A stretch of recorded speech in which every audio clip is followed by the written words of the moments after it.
নমস্কার বন্ধুরা, আমার আরও একটা মিনি ব্লগে তোমাদের সবাইকে স্বাগত জানাই। তো বন্ধুরা দেখো আমার হাতে এটা কি পাখির বাচ্চা বলো তো? সত্যি বলতে আমিও জানি না। বারান্দার কার্নিশে দেখি এই পাখিটার বাচ্চাগুলো কিচিরমিচির করছে। আমার মনে হয় এটা খুব সম্ভবত চড়ুই পাখির বাচ্চা হবে। তো যাই হোক, বাচ্চাটাকে আমরা ওদের বাসাতেই আবার রেখে দিয়েছিলাম।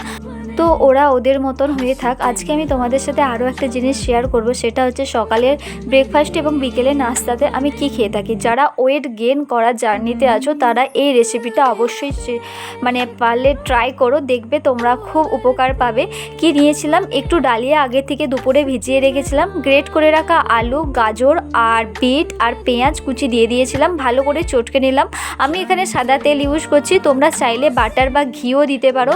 এপিট ওপিট করে হালকা করে ভেজে নিয়ে মধু বা কলা দিয়েও তোমরা খেতে পারো। আর আমার ভিডিওটা তোমাদের কেমন লাগলো সেটা অবশ্যই কমেন্টে জানিও।